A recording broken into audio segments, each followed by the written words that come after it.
ఆకువరం గ్రామంలో మరి తల్లిగారికి ఈ ఐ కాఫీ ఇచ్చామండి. తల్లిగారికి షుగర్ ఉంది. షుగర్ ఎంత ఉన్నప్పుడు తను స్టార్ట్ చేశారో ఆమె మాటల ద్వారా కనుక్కున్నాము. 550 దాటిందండి. టెస్ట్ చేసుకున్నప్పుడు ఎంత వచ్చిందమ్మా? 550కి దాటింది అన్నారండి. 550కి షుగర్ దాటింది. దాటిన తర్వాత మనల్ని కన్సల్ట్ చేశారు. మళ్ళీ హాస్పిటల్కి వెళ్ళాము.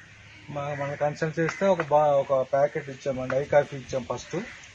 ఇస్తే అది వాడిన తర్వాత మళ్ళీ వెళ్ళారమ్మా? వెళ్ళినప్పుడు 150 కొంటాము. ఈ ప్యాకెట్ వాడిన తర్వాత ఐ కాఫీ వాడిన తర్వాత రెండోసారి టెస్ట్కి వెళ్తే 150కి వచ్చింది. దాన్ని బట్టి రెండోసారి కూడా అది ప్యాకెట్ అయిపోయింది. ఐ కాఫీ ఫస్ట్ ఇచ్చింది. మళ్ళీ కావాలంటే ఇప్పుడు ఈసారి ఇస్తున్నాము. మళ్ళీ సెకండ్ టైం కూడా ఇది వాడటానికి ఇష్టపడుతున్నారు. ఐ కాఫీ వలన షుగర్ అనేటువంటిది కంట్రోల్లోకి వస్తుంది. మరి 500కు ఉన్నటువంటి షుగరు మళ్ళీ 150కి వచ్చింది. దీన్ని బట్టి అమ్మా సంతోషమేనా? నీళ్ళు కూడా జలాలుగా ఆడుతున్నాయండి. కొంచెం ఫుల్ తేడుకుంటుందన్న. చాలా సంతోషం. మంచిగా.